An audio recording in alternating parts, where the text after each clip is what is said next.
Entonces, pues vamos a hacer un pequeño recuento, ¿sí? Vamos a leer los 10 primeros versos, que fue los que ya hemos visto la clase pasada, como para tener un pequeño contexto de lo que ya hemos visto, ¿no? Recordemos que estamos en este capítulo 11 de Mateo, ¿sí? Ya hemos adelantado, ¿cierto? Pareciera que fuera ayer cuando iniciamos, pero vemos que ya hemos avanzado en estos 11 capítulos.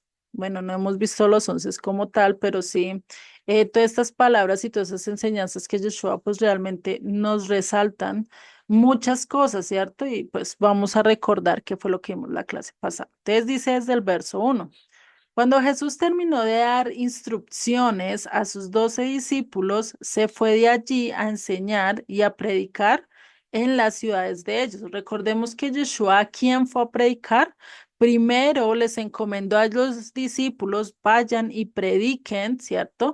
Les dice, vayan y prediquenles a las ovejas perdidas de la casa de Israel, ¿cierto? Eso se lo da en el capítulo 10, verso 6. Se los dice muy clarito, vayan y busquen a las ovejas perdidas de la casa de Israel, pero acá vemos que el que se encarga de ir a enseñar a sus seres queridos, a los de los discípulos, pues definitivamente, ¿quién es? El mismo Yeshua, ¿no? Y ahí es donde podemos tener esa tranquilidad y sigue diciéndole. Y al oír Juan en la cárcel los hechos de Cristo o del Mesías, le envió dos de sus discípulos para preguntarle, ¿eres tú aquel que había de venir o esperamos a otro? ¿Qué es lo que empieza a decir? Empieza a dudar, ¿no? Y empieza, la clase pasada estábamos viendo toda esta duda que él estaba teniendo, todo eso que él estaba como diciendo, ¿será que sí eres? ¿Será que no eres? Y vimos dos opciones por el que Juan podía haber hecho esto. Y la primera es porque él estaba preparando a sus discípulos y diciéndoles vayan y que ellos mismos se dieran cuenta que realmente pues Yeshua era el Mesías, ¿cierto? Que lo vieran con sus propios ojos. Y la otra, que es la más viable, es que definitivamente pues él estaba dudando. Y recordemos que para el tiempo de Juan, para el tiempo de los discípulos, para el tiempo de Yeshua, pues qué era lo que se esperara del Mesías, es lo mismo que hoy espera la Casa del Sur, ¿cierto? De Judá. ¿Qué es lo que espera? Que venga a reinar con gloria, que venga a reinar con poder. No esperaban que viniera a morir, no esperaba que viniera a sufrir, ¿cierto? Eso era algo que ellos no querían. Y por eso, pues Yeshua les da esto y les dice, manda a Juan a preguntar esto, ¿no? Como diciendo, venga, ¿será que sí? O sea, vamos a este, eres el Mesías, eres un profeta más, eres, ¿qué eres? ¿Sí?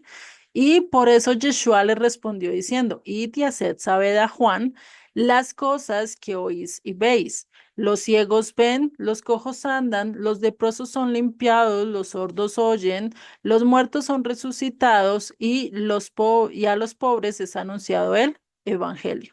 Y bienaventurado el que no halle tropiezo en mí. Y esto fue casi lo que nos llevó casi la clase pasada, este verso 6, ¿sí? Se llevó gran parte de la clase. Y es bienaventurado el que no halle tropiezo en mí. Bienaventurado el que no halle tropiezo en que yo muestre misericordia, en que yo muestre amor, en que yo muestre compasión, el que yo demuestre perdón a aquellos que a nuestros ojos, a nuestra vista, pues no la merecen, ¿sí? Y eso es lo que algo que hoy en día está pasando mucho y es que hemos encontrado ese tropiezo en el eterno a través de las cosas que vemos, de la inseguridad, de los desastres, de nuestras propias circunstancias. A veces le echamos la culpa a Dios, ¿cierto? Y decimos, pero tú, ¿por qué haces esto? ¿Tú, por qué me pones esto? Mira, yo estoy cumpliendo, mira, yo estoy haciendo, mira esto, mira esto, mira esto, ¿cierto? Cuando realmente pues Dios sabe por qué hace sus cosas, ¿cierto?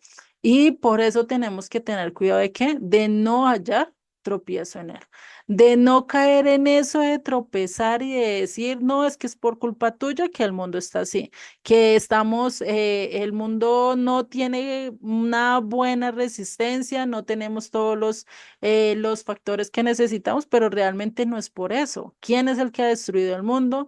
¿Quién es el que ha destruido la capa de ozono? ¿Quién es el que tiene el planeta casi ya por irse? ¿Sí?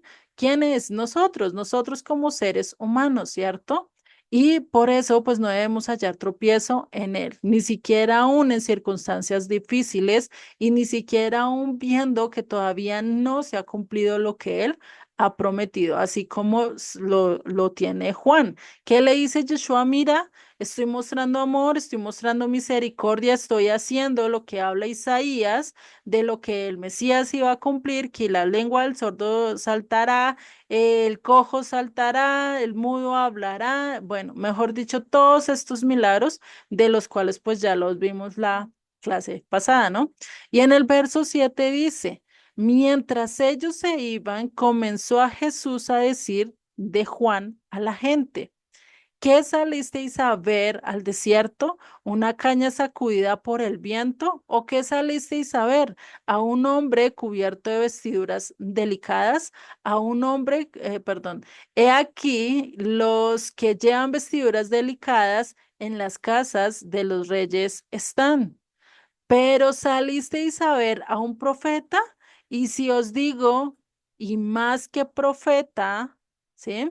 Entonces, ¿qué les está diciendo? O sea, ¿ustedes a qué fueron a ver a Juan? ¿Por qué seguían a Juan? ¿Por qué estaban detrás de Juan? ¿Qué era lo que ustedes escuchaban de él? ¿Por su ropa? ¿Por esas ropas delicadas que tenía Juan? Y es ahí está hablando como tipo sarcástico, ¿no? Es como cuando nosotros le decimos, uy, tan hermoso que se ve, ¿cierto? Cuando tiene una ropa totalmente fea y uno le da como sarcásticamente, uy, se ve muy hermoso, ¿sí? Y eso era lo que estaba diciendo Joshua, o sea, están yendo tras él porque tenía ropas delicadas y realmente Juan se vestía con ropas delicadas. Ahí podemos ver el sarcasmo, o sea, no le está diciendo que eso no era, ¿sí? Y que ellos lo que estaban buscando iba tras Juan. Juan no era, y por lo que dice acá Yeshua, no es que fuera tan hábil en el habla y realmente su habla, su exhortación, su palabra, su prédica era dura, era drástica, ¿no? Víboras. Sí, y les decía cosas así muy tanjantes. ¿A ustedes quién les halló? ¿Quién les dijo que se podían escapar de la ira venidera, no? Imagínate, o sea, vamos a ver si algún pastor hoy en día habla así, ¿no? Se para en el púlpito y les dice a la gente, mira, nosotros somos esto porque mira, no estamos cumpliendo esto. ¿Dónde? ¿Cierto? No se ve, no se ha visto y es muy difícil hoy en día que por lo menos en el púlpito se exhorte, se llame la atención o se dé un estudio donde realmente se muestre lo que deberíamos de estar buscando. Porque, ¿qué dice? Y dice el verso 10, porque este es de quien está escrito. He aquí, yo envío mi mensajero delante de tu faz, el cual preparará tu camino delante de ti. ¿Cuál es este mensajero? Y recordemos que esto lo estábamos viendo con Malaquías, ¿no? Malaquías se trata de dos personajes. Vemos a Elías y vemos a Elías en el capítulo 4 y vemos este mensajero en el capítulo 3, ¿cierto? Y casi siempre se confunden, casi siempre se piensa que es el mismo, que era Elías, pero vemos que acá este mensajero que habla en el capítulo 3 de Malaquías, pues realmente está hablando de quién? De Juan el Bautista, ¿no? Y Elías, pues vendría siendo otra cosa. Y algo que no se cumplió y no se pudo cumplir de acuerdo a lo que dice la profecía de Malaquías, y es que después del mensajero iba a venir Elías a hacer que los padres volvieran a sus hijos y los hijos a los padres, ¿no? Que fue donde nos quedamos la clase pasada. Pero desafortunadamente eso no se ha cumplido. O bueno, podríamos decir que se ha cumplido en cierta medida. Nosotros estamos volviendo a los padres, ¿cierto? Y los padres nos han encontrado a nosotros. ¿Por qué? Porque hemos podido ver. Ya tenemos un poquito más de vista de lo que ellos hicieron y qué es lo que nosotros debemos de seguir conforme a lo que ellos hicieron, ¿no? Recordar que acá cuando en Malaquías habla de los padres a los hijos y los hijos a los padres, hacerlos volver, ¿no? Que volvamos a ellos, pues es cuando habla de que nosotros recorrer a los patriarcas, conocer lo que ellos hicieron, que no hicieron, que hicieron mal y que yo pueda hacer correctamente, ¿cierto? Eso es lo que dice Malaquías, o sea, cuando habla de padres, está hablando de nuestros patriarcas, ¿sí? No de los primeros padres de la iglesia, como Plutarco y bueno, otros que yo la verdad ni me acuerdo. Ellos no, sino de quienes, de Abraham, Isaac y Jacob, ¿sí? Ellos son nuestros patriarcas a los cuales nosotros debemos de ir y buscar qué fue lo que ellos hicieron, qué decisiones tomaron tan drásticamente como para que Dios los hubiera llamado y de ellos hubiera sacado una nación, hubiera escogido su pueblo, ¿cierto? Y eso es algo que de lo que vemos a lo largo de este verso 10, ¿cierto? Que este mensajero, entonces, ¿de qué habla? Es el de Malaquías 3. ¿Listo? Y ahora sí vamos a continuar en donde nos quedamos, que ya estábamos por empezar el verso 3, ¿sí? Y ahí es donde empezamos a ver esta parte que dice en el verso 11, de cierto os digo, entre los que nacen de mujer no se ha levantado otro mayor que Juan el Bautista. ¿Qué les dice? No se ha levantado otro mayor. ¿Por qué no hay mayor que Juan el Bautista? Porque Juan el Bautista fue predecesor de, bueno, antecesor más bien, antecesor de el Mesías, pudo estar codo a codo con él, habló con él, incluso de pronto hasta de niño jugó con él en su adolescencia, creció con él, no sabemos, ¿sí? ¿Por qué? Porque eran primos, era familia, María y Elizabeth, la mamá de Juan, pues realmente eran muy cercanas, ¿no? Recordemos que María fue a visitar a Elizabeth y pues no cualquiera va embarazada y más para esa época a visitar a un pariente lejano lejos, ¿sí? Solo porque sí, no, porque tenían una relación amena y muy posiblemente eso duró durante años y muy posiblemente Juan el Bautista no lo llegó a entender sino hasta cuándo, hasta que Yeshua llegó allá a bautizarse. Muy posiblemente, ¿sí? Entonces, si vemos, pues acá que le dice, no se ha levantado otro como Juan el Bautista. ¿Sí? No va a haber otro profeta y se puede decir que fue mayor que Moisés, porque Moisés vio a Dios cara a cara, ¿sí? Se puede decir que vio a Dios cara a cara y lo mismo podríamos ver acá con Juan. Juan vio a Yeshua cara a cara, habló con él, estuvo caminando con él, incluso tuvo su conversación ahí en medio del bautismo, ¿no? Y estas son cosas principales de las cuales nosotros podemos ver. Y esto realmente vemos que esta declaración pues pone encima a, a Juan el Bautista y es impresionante no ver esto. Y sigue diciendo ahí en el verso 11, pero el más pequeño en el reino de los cielos, mayor es que él. ¿Qué es lo que está diciendo? El más pequeño, aquel que no está acá, aquel que no recorrió sus caminos, aquel que no estaba en esa época, o muy posiblemente nosotros que somos más pequeños, porque ¿qué hemos hecho de maravilloso? ¿Qué hemos hecho más grande que los profetas? No hemos hecho absolutamente nada mayor que los profetas, ¿sí? Nosotros no tenemos un mensaje tan claro como el de los profetas, no estamos haciendo, digamos, milagros como el que hizo Eliseo, de sacar el hacha de un río, de ir y limpiarle la lepra a un leproso, o por lo menos como lo hizo Elías, de tener el agua por 3 años. Todos esos milagros no lo hemos hecho y no los hemos visto, ¿cierto? Y por eso nosotros podríamos decir que somos pequeños en el reino de los cielos. En cuanto a obras o milagros y mucho más, podría ser nuestra fe mucho menor a la que ellos. No sabemos o si es mayor, ¿sí? Pero entonces una de las exhortaciones y la de las primeras que él hizo en Mateo 4:16, que los vimos en las primeras letras rojas, es que el pueblo asentado en tinieblas vio gran luz y a los asentados en región de sombra de muerte, luz le resplandeció.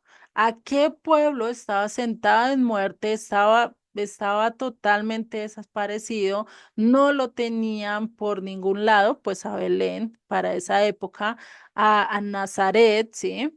Para esa época, perdón, me equivoqué ahí con Belén, en Nazaret, pues definitivamente que era un pueblo al que nadie quería, todos menospreciaban, incluso hasta hoy en día, no es que sea tan llamativo, ¿sí? Y pues era algo que para la época no salían ni siquiera profesionales, buena gente o cosas así, y no solo a nivel física, laboral, sino también espiritual, ¿no? Entonces, esto era algo que veíamos. ¿Y qué dice? Y cuando se establezca el reino de Dios, cuando Yeshua se mostró, pues fue que resplandeció luz allí, porque de allí, de lo menospreciado, el lugar que menos pensaban, fue que salió el Mesías, ¿cierto? Y por eso, pues tenemos ahora sí empezamos a tener esa constitución. Va a ser llamado grande en el reino de los cielos. ¿Por qué? Porque va a seguir de acuerdo a lo que Dios le está diciendo, porque va a ser luz en medio de la oscuridad, ¿sí? Y sí, y pues por eso tenemos que estar ahí. Y en Mateo 6:9 nos dice, vosotros pues oráis así. Padre nuestro que estáis en los cielos, santificado sea tu nombre, venga tu reino, hágase tu voluntad, como en el cielo, así también en la tierra. ¿Dónde va a ser el reino? ¿Dónde vamos a estar nosotros allí en el reino, así sea siendo pequeños, así sea lavándolos? Bueno, no sé si estaremos haciendo eso allá, pero pues, ¿qué vamos a estar? Vamos a estar al lado y el único que es pequeño, el único que va a poder entrar al reino de los cielos es ¿quién? El que haga la voluntad del Padre, ¿sí? Y no, ay, no, voy a esperar hasta morirme y llegar al cielo y ahí sí voy a hacer la voluntad de Él. No, lastimosamente eso no funciona así. Tenemos que hacerlo en este momento, ahora que podemos hacerlo, ¿sí? Entonces, cada vez que nosotros oramos así, estamos pidiendo que su gobierno baje a esta tierra, que su gobierno sea impuesto en este planeta, ¿sí? Y no que nosotros nos subamos, porque el pensamiento, la doctrina que a nosotros nos habían enseñado es que nosotros nos vamos para el cielo. Sí, y acá la tierra pues se va a terminar destrozando, matándose el uno con el otro, y nosotros mientras tanto vamos a estar viendo allá la película de la destrucción de la tierra. Más o menos ese era el pensamiento. No lo decían de esa manera, ¿cierto? Pero que decían, no, el rapto es antes de la tribulación, nosotros nos vamos y acá se quedan los inseguros, los que no quisieron tomar una decisión acertada y definitivamente aquellos que se fueron totalmente alejados de Dios, ¿sí?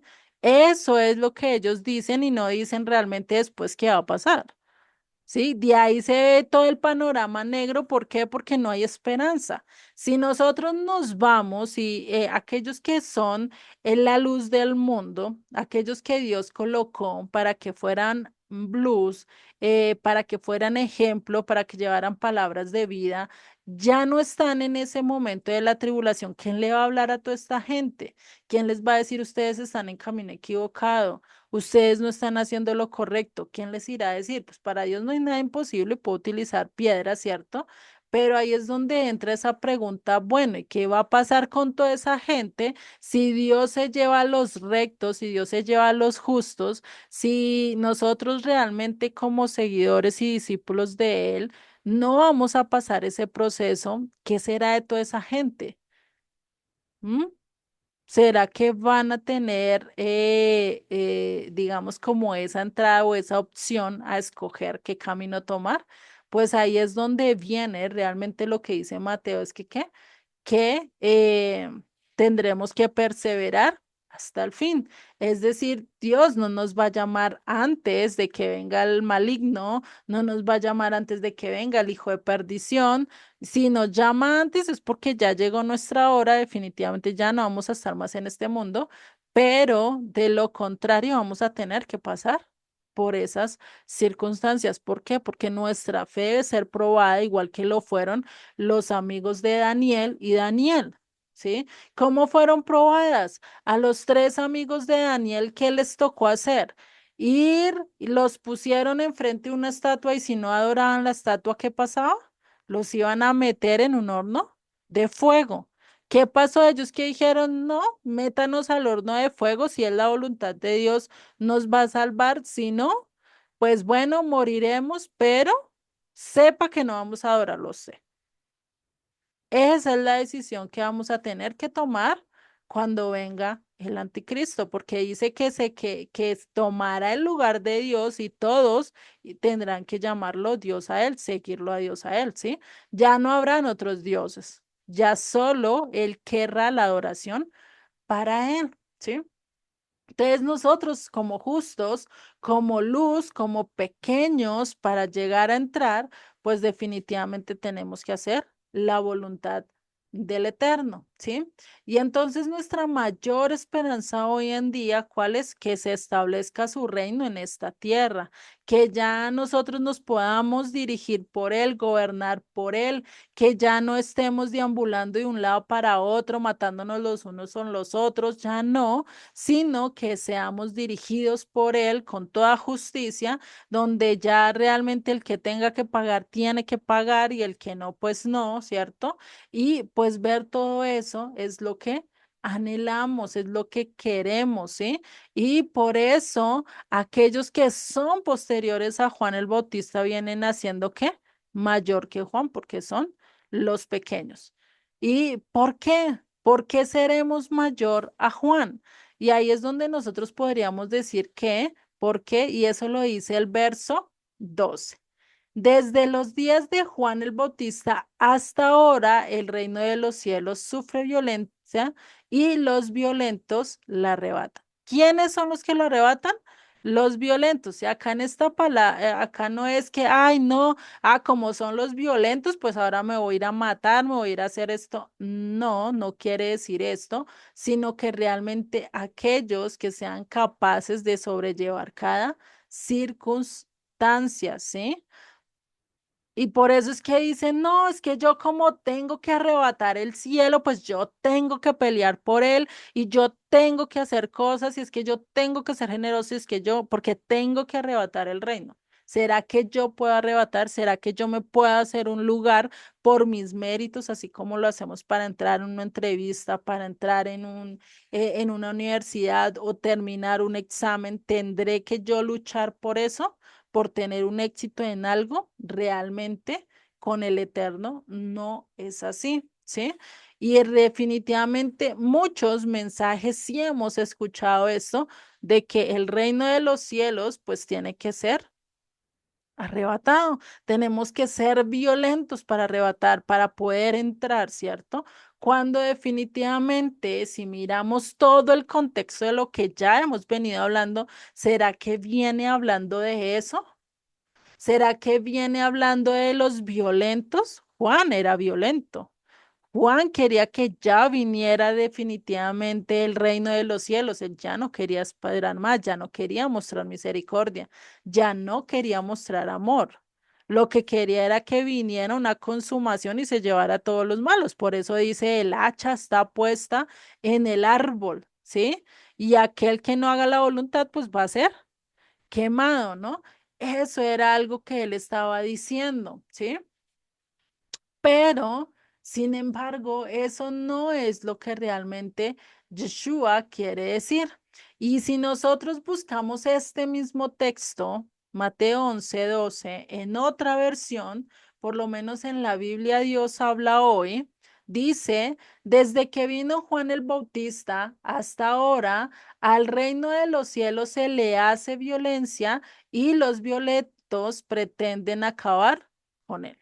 Esto sí tiene un poquito más de coherencia, ¿Por qué? Porque cuánta gente no ha querido acabarla, cuánta gente no ha querido callar el evangelio, cuánta gente no ha querido que no se cumplan las escrituras a lo largo de la historia, cuántas veces han querido acabar con el pueblo de Dios. No una, no dos. Podemos contar muchas. Y entre esas más cercanas a las de nosotros, pues, ¿qué es? La de los nazis, las cruzadas, ¿sí? Todo esto, incluso ahorita lo que está pasando con Palestina también es un intento de acabar con Israel. Vemos cosas que pretenden acabar con Dios, con el propósito de Dios, ¿a través de qué? De la violencia, a través de métodos no pocos ortodoxos, ¿cierto? Y que más adelante van a terminar siendo mayores, ¿no? Entonces, eso es lo que Juan el Bautista, pues estando en la cárcel, cuando exhortó a Herodes de una manera tan dura, él no le estaba diciendo y no dijo, venga, hablamos acá en secreto, ven, mire lo que estás haciendo con la mujer de tu hermano, no debe ser correcto. ¿Qué hizo?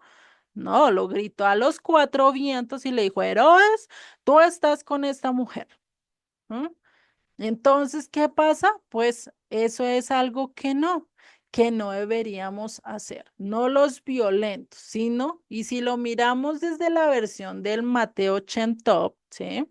Que es otra herramienta muy buena, dice, desde sus días hasta ahora el reino de los cielos ha estado oprimido y los insensatos los desgarra. ¿Cuántas veces a lo largo de las escrituras no hemos visto cómo han querido acabar incluso con la misma palabra de Dios? ¿Sí? No han querido acabar incluso con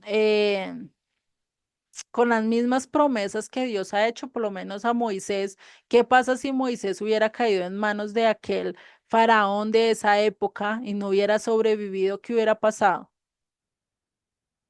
Hubiera sido un cambio totalmente en la historia, ¿cierto? Muy posiblemente no hubiera sido Moisés, hubiera sido otro personaje y hubiera habido un cambio, ¿cierto? ¿Qué hubiera pasado si para la época de Josué todos estos que él iba a conquistar no los hubiera podido conquistar? ¿Qué sería hoy de la tierra de Israel? ¿Sí? Todo esto, y vemos que a lo largo de la historia, los insensatos, los malos, los perversos, los que no quieren buscar de Dios, los que no quieren agradar a Dios, que quieren coger y destruir todo lo que se llame Dios. Y eso pasó incluyendo dentro del mismo pueblo. Vemos a Jeroboam haciendo su propia fiesta, haciendo su propia esto, y fue el primero en decir, la ley de Dios ya no cuenta, las festividades de hoy Dios ya no cuentan, ahora van a hacer lo que yo les digo. ¿Mm? Eso lo vemos a lo largo de la historia y cuántas cosas más adelante no vemos acerca de esto, de que quieren desarraigar, de que quieren destrozar realmente lo que Dios ha hecho, ¿sí? El establecer el reino de los cielos, ¿sí? Y realmente el reino de los cielos no se va a establecer a través de la insensatez, a través de la violencia, a través del hacer lo que Dios no quiere, no. Las características es que, ¿qué? Dios quiere a una persona que sea manso de espíritu, que sea, que pueda llorar delante de él, que sea pacificador, que le busque en espíritu y en verdad, que sea de corazón puro, que llegue a él con la intención de buscarlo, que se humille a él, ¿cierto? ¿Cuántas cosas no nos dice? Y eso lo vimos en el Sermón del Monte, ¿no? Ciertas características que todo justo debería tener, pero los insensatos son ¿qué? Todo lo contrario a lo del justo. ¿Sí? En vez de humillarse, se enaltece y quiere que todos hagan su voluntad, por lo menos un ejemplo de todas las características, ¿cierto? Y hay una versión en inglés, sí, que es la versión internacional estándar. Dice, el reino de los cielos ha estado avanzando de manera forzada y gente violenta ha estado atacándolo. Y realmente esto es algo que ha pasado. Hay Dios ha querido hacer las cosas de la mejor manera, de la mejor voluntad, lo vemos a lo largo de todas las escrituras, como Dios pide que se haga su voluntad, Él no nos obliga a hacer su voluntad, como si lo llegaría a hacer por lo menos Nabucodonosor cuando creó esta estatua, hizo que estos tres jóvenes tenían que humillarse ante la estatua, pues que lo hizo, los forzó, ¿sí? Los forzó a que hicieran la voluntad de él, que adoraran la estatua. Pero ¿qué pasó? Ellos no lo hicieron. ¿Por qué? Porque eso iba en contra de su reino, ¿no? Entonces realmente es una lástima de decir que los violentos son los que van a arrebatar el reino de los cielos, cuando realmente si vemos al nivel del contexto no habla de violentos, se habla de qué, de los justos, de los pobres en espíritu, de aquellos que no van en contra de tener misericordia, de tener bondad, de mostrar amor, de mostrar piedad, ¿sí? De ir y estar preocupados por los demás, de sanar enfermos, de libertar cautivos, de dar un buen mensaje a los pobres y todo esto, pues realmente, si no hubiera sido así, si no es por ese lado, como se va a conquistar el reino de los cielos con amor, con misericordia, con gracia, pues por eso Yeshua no le hubiera contestado esto a Poncio Pilato, ¿sí? ¿Qué le dijo Poncio Pilato? ¿Sí? ¿Por qué tus súbditos, por qué tu gente no viene a rescatarte? ¿Qué le respondió Jesús? Mi reino no es de este mundo. No es como el de ustedes, yo no lo arrebato con violencia, yo no lo arrebato con guerra, ¿sí? Sino que mi reino está fuera de este mundo, mis servidores, si mi reino fuera de este mundo, mis servidores pelearían para que yo fuera entregado a los judíos, pero mi reino no es de aquí. ¿Qué dice? Si realmente yo viniera a establecer mi reino con violencia, mi reino con dureza, pues realmente, pues todos mis discípulos hubieran peleado, los hubiera armado, les hubiera puesto escudos y hubiéramos hecho una batalla para sobresalir como ejército, como nación y pelear por el reino que Dios le dio, ¿no? Pero ¿qué dice? Pero mi reino no es de aquí. Mi reino va a mostrar primero amor, primero misericordia, primero amor, bondad, paz, ¿sí? Benignidad. Va a mostrar todo aquello que necesitamos para nosotros poder comprenderlo y poder entrar en pacto. Y más que pues la mayoría de su pueblo, de sus súbditos, ¿dónde estaban? En medio de las naciones perdiendo su identidad, pues ya estaba perdida su identidad, entonces tenían que regresar, ¿no? Y por eso dice en Zacarías 4:6, entonces respondió y me habló diciendo, esta es palabra del Eterno a Zorobabel, que dice, no con ejército ni con fuerza, sino con mi espíritu, ha dicho el Señor de los ejércitos. O sea, por más que nosotros querramos, no va a ser con fuerza, no va a ser con armas, no va a ser con tanques, no va a ser con misiles, no va a ser con torpedos, no va a ser con nada de eso. Dios no necesita nada de esas cosas, ¿sí? Él lo va a hacer en su momento, pero va a llegar y ahorita todavía estamos en el tiempo de misericordia, en el tiempo de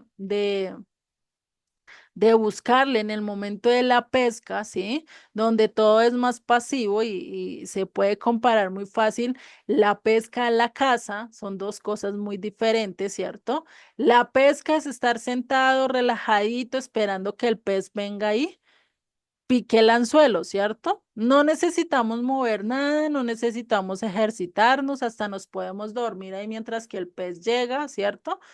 Es relajado y realmente el dar el mensaje hoy en día es un poco más relajado. No estamos siendo perseguidos, no estamos corriendo de un lado para otro para que nadie sepa qué es lo que estamos haciendo. Todavía no ha llegado ese momento, pero cuando llegue el cazador, cuando llegue el tiempo en que no va a ser a las buenas, sino a las malas, porque te van a estar persiguiendo, porque después ya vas a tener que escoger entre la vida y la muerte, vas a seguir al Eterno o no vas a seguir al Eterno, y eso te puede incluso costar hasta el cuello, y vas a tener que tomar una decisión. Por eso dice en Jeremías 16 que pues después de los pescadores vendrían, ¿quién? los cazadores y van a ir hasta los rincones del mundo a buscarnos, ¿no? Que eso ya es totalmente diferente, ya pasa de un momento de pasividad como lo es con la pesca a una actividad, a estar muy activos, a donde vamos a estar persiguiendo y nos van a estar persiguiendo incluso por, por eso, ¿no? Y sigue en el verso 13. Porque todos los profetas y la ley profetizaron hasta Juan. Y realmente, ¿hasta dónde hubo profetas? Hasta el tiempo casi de Juan, ¿sí? Después de eso, ¿dónde ha habido más profetas? Ya todo está escrito, ya no necesitamos estar buscando, ¿sí? Y acá la clave realmente que debemos entender es eso de los más pequeños, ¿sí? Es el reino de los cielos. Será más grande que Juan, ¿sí? Y la razón por la que todos los profetas, incluidos a Juan, anunciaron el advenimiento del Mesías, estaban esperando al Mesías. O sea, por eso dice que es el último o profetizaron hasta Juan. ¿Por qué profetizaron hasta Juan? ¿Qué estaban profetizando hasta Juan? Que el Mesías vendría, que el Mesías vendría, que él iba a poner su fuerza, que él iba a rescatar a los pobres, que él iba a darle paz, que él iba a hacer todas estas cosas que hablan a lo largo de los profetas, ¿sí? Eso es lo que él iba a hacer y que él lo estaba cumpliendo. ¿M? Entonces, en el tiempo de Juan, él lo vio, él pudo ver lo que estaba pasando, ¿sí? Y por eso, pues, el reino de los cielos fue anunciado y se cumplieron muchas de las profecías mientras que estuvo Yeshua, ¿cierto? Y después de eso, después de entender eso, pues terminó ¿qué? Juan, ¿qué terminó? Decapitado, ¿sí? Recordemos y muy posiblemente los discípulos fueron y le contaron a Juan las buenas nuevas, no sabemos de qué y cómo lo tomarían, ¿no? A ellos ir y decirle, no, es que él está cumpliendo esto, los cojos ven, la lengua de los mudos hablan, salen demoniados, hace esto, ¿y qué pasó con Juan? Muy posiblemente murió decapitado, pero con esa esperanza de ver al Mesías viniendo con toda su autoridad y con toda su potestad, y vemos que no solo él murió sin recibir, ¿sí? Sin recibir lo prometido, sino tenemos todo este capítulo de Hebreos 11, donde vemos el salón de la fama, ¿sí? De la fe, y pues definitivamente, ¿qué dice ahí? Todos ellos murieron sin recibir lo prometido. Abraham se verá que vio su descendencia como las estrellas del cielo. ¿Ustedes qué me dicen? No. Moisés vio a su pueblo ya directamente en la tierra prometida, como Dios le dijo, tú vas a llegar al pueblo a la tierra prometida. ¿Lo hizo? No, vio la tierra prometida desde lejos, pero no entró. Y no llevó al pueblo tampoco a la tierra prometida, la llevó solo a donde, a la entrada, ¿sí? Imagínense, y todas esas promesas a lo largo de las escrituras que todos recibieron, todos murieron esperando que se cumplieran, que se dieran y se pudieran cumplir, ¿sí? Y por eso nosotros podemos decir todavía no está establecida. Estamos viviendo, estamos en el proceso. Entonces tiene más sentido esto cuando hablamos del más pequeño, y es que una vez que nosotros estemos allá en el reino de los cielos, pues ya no vamos a ser tan, tan grandes, vamos a ser pequeños, ¿cierto? Pero ¿por qué vamos a ser mayor que Juan? Porque vamos a ver las profecías cumplidas. Nosotros hemos visto muchas de las profecías cumplidas y cuántas profecías hoy en día no se han cumplido.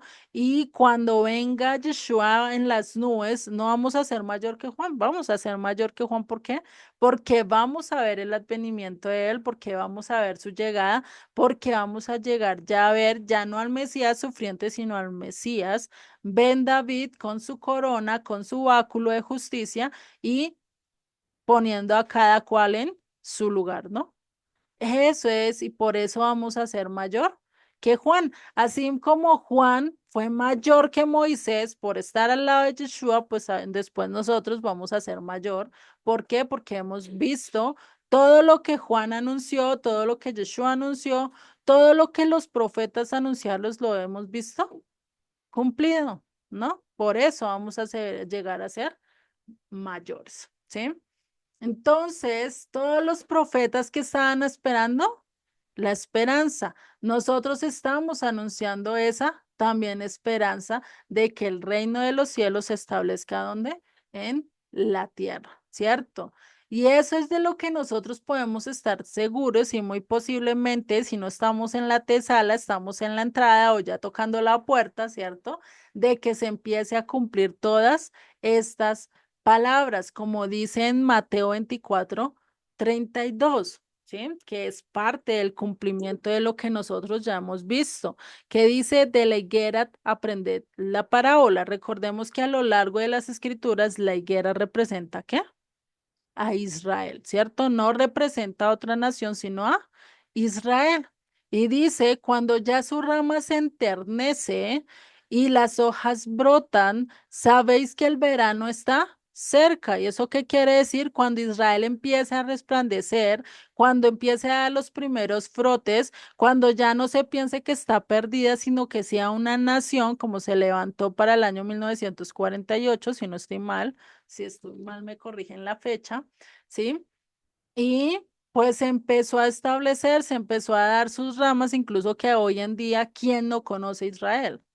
¿Sí? Y anteriormente, antes de yo estudiar la historia y cuántos años llevaba Israel de ya de fundación, uno dice y uno pensaría, no, Israel lleva, poco no, de años, llevará sus 500 400 años pues para tener todo lo que tienen y los logros que han cumplido, ¿no? Pero ¿cuántos años tienen? 75 años. ¿Y qué es para cada una de las naciones de nosotros que se forjaron, que llevan más de por lo menos acá Bogotá tiene casi más de 400 años? Imagínense el resto de naciones, el resto de pueblos, cuántos no años tienen y no hemos llegado ni siquiera a la 5% de todo lo que ha logrado Israel a lo largo de la historia. Entonces, ¿qué es? Por eso dice, cuando sus ramas se enternece y las hojas brotan, sabéis que el verano está cerca. Entonces, por eso podemos decir que ya estamos cercas. ¿Por qué? Porque Israel ya brotó, ya sus ramas están tiernas y ya se ve y ya, mejor dicho, hace, ya ahorita resuena por todo lado, ¿no? Y más ahorita con esta guerra que tienen con los palestinos, pues peor, ¿sí? Por eso sigue diciendo en el verso en 33, así también vosotros, cuando veáis todas estas cosas, ¿sabed qué?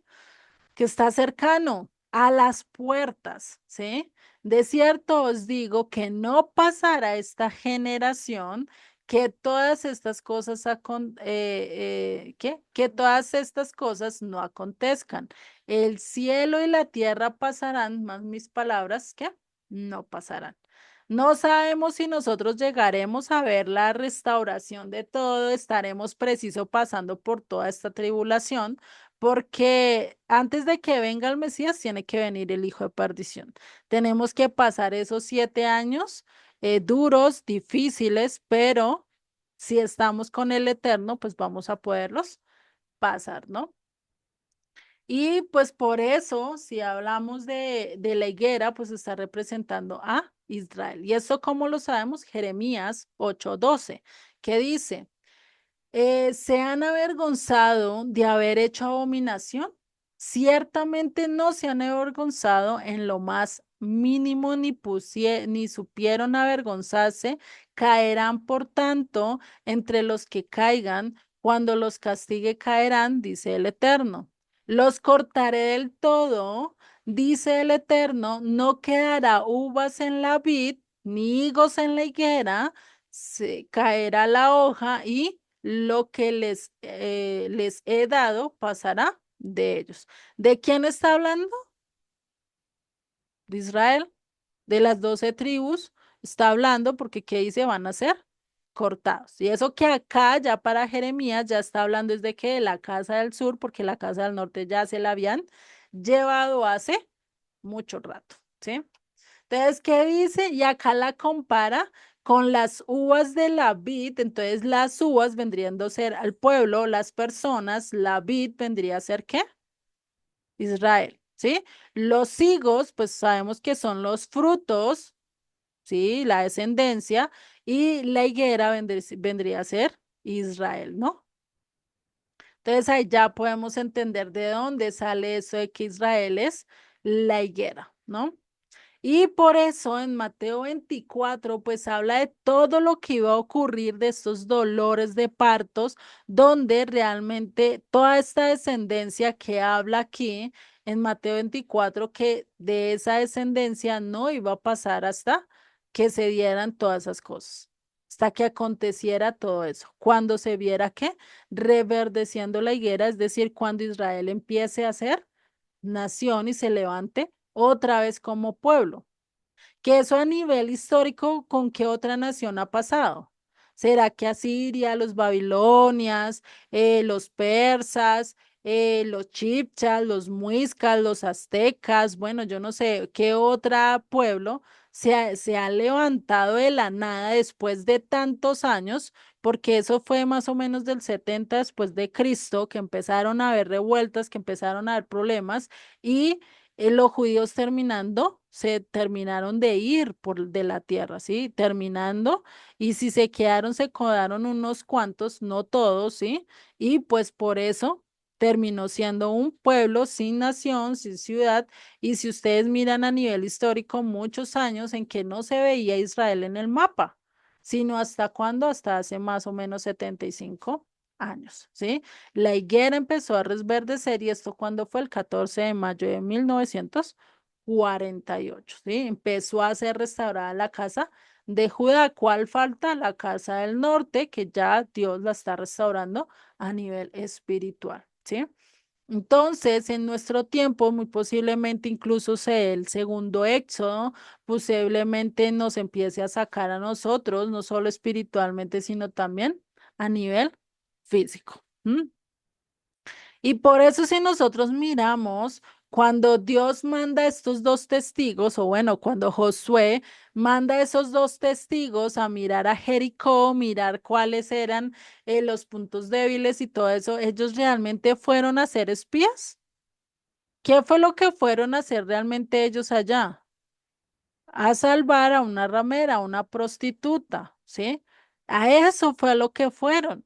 Porque si ustedes miran a lo largo del capítulo, no dice nada de que si estaban muy altos los muros, de que si no podían conquistarla, no hablan nada acerca de la ciudad, sino de toda la historia de Raab. ¿Sí? De esta moradora allí de Jericó, que muy posiblemente Dios vio su corazón, Dios vio esa humillación, ese anhelo de servirle, que dijo, la voy a rescatar. ¿Ah? Imagínense, ¿no? Cómo Dios incluso hasta eso utiliza para salvar a sus escogidos. Y de eso mismo se espera que pase en el Apocalipsis con los dos testigos, con el ángel, con los 144,000, ¿sí? Que van a ir a dónde? A traer a la ramera, a traer a la prostituta, aquella que se perdió, aquella que se vendió tras ídolos, para venir a restaurarla, para venir a rescatarla. O sea, Dios no va a dejar de hablar, Dios no va a dejar de insistir, incluso mientras que el hijo de perdición está gobernando, él no va a dejar de hablar. Y eso lo vemos, ¿por qué? Porque muchos van a ser decapitados. Así como Juan murió decapitado, así muchos de nosotros, muy posiblemente, vamos a tener que tomar una decisión y vamos a terminar siendo decapitados, ¿sí? Porque esa es la muerte que nos muestra en Apocalipsis, ¿sí? Entonces, ¿qué va a pasar? Vamos a tener que salir del sistema en un momento a otro. Ya no vamos a estar allí haciendo la voluntad de lo que el hombre diga, sino la voluntad de lo que Dios diga, ¿sí? ¿Y cuál es la única salvación que nosotros vamos a tener? Ese hilo de grana que salvó a esta mujer Raab colgando allí en la ventana, ¿cierto? Y que muy posiblemente nosotros también tenemos podríamos hacer como ese símbolo del hilo de grana, pero nosotros sería ¿qué? la sangre carmesí de Yeshua, del Salvador, ¿sí? Que nosotros nos ponemos esa sangre en nuestras vidas, ¿sí? ¿Para qué? Para decirle, nosotros pertenecemos al Mesías. Yo creo en Él y sé que Él nos puede rescatar. Por eso el más pequeño en el reino de los cielos será mayor que Juan. ¿Por qué? Porque está viendo el cumplimiento, porque está viendo el rescate, porque nosotros entendemos y somos mayor que Juan incluso ya desde este momento. ¿Por qué? Porque sabemos por qué Yeshua murió, porque sabemos por qué vino, porque sabemos que Él nos rescató, porque sabemos que Él resucitó, porque sabemos que es el dueño de nuestras vidas. ¿Sí? Y eso, pues realmente Juan el Bautista vio ese milagro de poder ver a las 10 tribus entrando y buscando de Él. No, lo que nosotros sí hemos llegado a ver y lo estamos viviendo, ¿no? Y sigue en el verso 14. Y si queréis recibirlo, él es aquel Elías que había de venir. Entonces, ¿qué dice? Si queréis recibirlo, si hubieras recibido a Juan, pues entonces después vendría el Elías, ¿sí? Entonces, por eso ahí cuando le preguntaron a Juan, y si nosotros recordamos a Juan, en un momento le preguntaron, ven, ¿tú eres el profeta al que habló Moisés? ¿Tú eres el Elías que habla Malaquías? ¿Y qué respondió él? Yo no soy ninguno de los dos, yo no soy, yo no voy a hacer eso. Y por eso es que hay que leer detalladamente porque ahí está la condición. Si queréis recibirlo, él es aquel Elías que habría de venir. Y es muy posiblemente que si hubieran recibido a Juan el Bautista, también se hubiera cumplido lo que está en Malaquías 4, él hubiera sido también el Elías, hubiera también caído sobre él el espíritu de Elías para convencerlos de que dejaran de andar en dos caminos, en dos divisiones y se centraran en uno, que realmente pues ese fue la predicación de Elías a lo largo de su ministerio, ¿no? De decirles al pueblo, venga, ustedes no pueden andar un pie acá y el otro acá, no, tienen que tomar una decisión por cuál se van, ¿sí? Porque a Dios no les gusta los tibios y eso mismo Yeshua lo dice, ¿no? Entonces, si queréis recibirlo, pues ese va a ser Elías. Pero Dios sabía por anticipado que realmente eso no iba a pasar, que no había manera de que recibieran a Juan, ¿sí? No, no había, y por eso Elías no iba a ser enviado, sino hasta cuándo, hasta el final. Por eso se cree que él es parte de los dos testigos, ¿sí? Y por eso que, pues realmente ahí sí van a recibir el mensaje cuando Dios lo disponga. Entonces Dios tenía todo y tiene todo listo para qué? Para establecer su reino. Y va a llegar un momento en que Él va a bajar en el burrito donde todos, pues, van a ver su gloria, ¿sí? Así como cuando Él bajó con el burrito allí en la entrada esta entrada magnífica que él hizo, donde todos lo adoraron, donde realmente le dieron la entrada y la bienvenida como si fuera un rey, ¿cierto? Y ahí es donde vemos esos fariseos cuestionando y diciendo, venga, ¿cómo así? ¿Qué es esto? ¿Por qué él está haciendo esto? Él no debería estar haciendo esto. ¿Cómo así que se subió en un burrito? Y se cuestionaban diciendo, ¿y será que también es el profeta? ¿Será que se está cumpliendo lo que dijo Daniel? ¿Y qué dijo Daniel? Daniel 7:13 dijo, miraba yo en la visión de noche y he aquí, con las nubes del cielo venía uno como un hijo de hombre que vino hasta el anciano de días y le hicieron acercarse delante de él y le fue dado dominio, gloria y reino para que todos los pueblos, naciones y lenguas le sirvan. Su dominio es dominio eterno que nunca pasará y su reino uno que no será destruido. Entonces, ¿qué dijeron? Venga, o sea, este sí es, o sea, este que se monta en un pollino, sí va a ser el que nos va a rescatar, el que va a venir con brazo fuerte, el que va a tomar el dominio de todo. Lo mismo que pensaron esos dos discípulos de Camino de Maús, lo mismo que estaba pensando Juan al principio, ¿será que ese es el Mesías? ¿Será que él sí nos va a rescatar? ¿Será que él sí nos va a restaurar? ¿Sí? Y por eso en Zacarías 9:9 que nos dice, alégrate mucho, hija de Sión, da voces de júbilo, hija de Jerusalén. He aquí tu rey vendrá a ti, justo y salvador, humilde y cabalgando sobre un asno, sobre un pollino, hijo de asna. ¿Por qué bajó Yeshua en un pollino, hijo de asna? Porque tenía que cumplir las escrituras. Esto se tenía que cumplir. Por eso esa entrada que él hace, ¿no? Y por eso ese recibimiento que estaba. Entonces acá vemos dos visiones de dos profetas que estaban cuestionando una y muy posiblemente se olvidaron de la otra, ¿no? Entonces acá realmente, y si vemos a la respuesta rabínica de esa época que era, si la generación es digna o si el pueblo de Israel es digno del Mesías, él vendrá en las nubes y si no, vendrá en un burrito y pasará por desapercibido. Eso es lo que dicen y eso es lo que había en un comentario judío. Imagínense eso. No, pues si nosotros y nuestra generación somos dignos, somos rectos, estamos obedeciendo, pues vamos al Mesías, vamos a ver al Mesías bajando de las nubes. Pero si hemos hecho lo malo, si no hemos hecho lo bueno, pues va a venir como desapercibido y vendrá en un burrito cuando realmente sí se van a cumplir las dos en dos tiempos diferentes, ¿cierto? Y realmente pues así ha pasado, ¿no?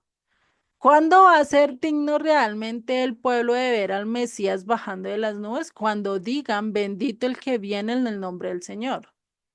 Cuando sepan y cuando realmente se dispongan a humillarse delante de Dios y a llamar por el Mesías. Antes no. ¿M? Pero esto del burrito era necesario, ¿por qué? Porque el burrito necesitaba ser liberado, necesitaba redimirse, ¿sí? ¿Y cuál burrito es el que necesitaba redimirse? ¿Quién me puede decir cuál burrito necesitaba ser redimido? Efraín, Exactamente, Solecito. Efraín, ¿sí? Efraín como un burrito montés, como aquel que no quiere hacer la voluntad del Eterno, pues tenía que ser redimido. ¿Para qué? Para poder volver a entrar. Y pues realmente la llegada del Mesías pasó ¿por qué? Por desapercibido. No muchos lo vieron y no muchos entendieron, sino hasta que él resucitó de los muertos, ¿no? Entonces, por eso Yeshua, ¿sí? Entonces, ¿qué dice? Si quieren recibirlo. Si quieres recibirlo, pues realmente va a pasar y va a venir la restauración. Pero ¿qué pasó? No estaban listos, no estaban preparados. Por eso Yeshua en Lucas 13:34 y también al finalizar el capítulo 23 de Mateo, él hace una oración y llora y dice, Jerusalén, Jerusalén, que matas a los profetas y apedreas a los que te son enviados. ¿Cuántas veces quise juntar a tus hijos como la gallina a sus polluelos debajo de sus alas y no quisiste? He aquí, vuestra casa os es dejada desierta, y os digo que no me veréis hasta que llegue el tiempo en que digáis, bendito el que viene en el nombre del Señor. ¿Y será que esta frase ya la hemos podido decir? ¿Será que ya el mundo entero y todos, incluyendo Judá, está diciendo esta clase? Está diciendo esta frase, bendito el que viene en el nombre del Señor. No, cierto, todavía nos falta, todavía hay muchos que faltan por llegar, ¿no? Y cuando ese momento llegue, y creo que el momento cuando todos vayan a decir esto al unísono es lo mismo que pasó para el tiempo del Éxodo, cuando todo el pueblo se humilló, clamó a gran voz, unánimemente pidiendo por salvación. ¿M? De lo contrario, no va a pasar. Entonces, imagínate. El Señor nos llevó al exilio, estamos 2000 años en medio del exilio, fuera, ¿sí? ¿Y qué pasa? Está esperando y se está sucediendo lo que dijo Caifás. ¿Qué dijo Caifás? Recordémoslo en Juan 11:51 en adelante, que dice, esto no lo dijo por sí mismo, sino que como era el sumo sacerdote de aquel año, profetizó que Jesús o Yeshua había de morir por la nación y no solamente por la nación, ¿quién era la nación en ese momento? Judá, el reino del sur, ¿cierto? Sino que también para congregar en uno a los hijos de Dios que están donde, que estaban dispersos, ¿sí? Así que desde aquel día acordaron matarle.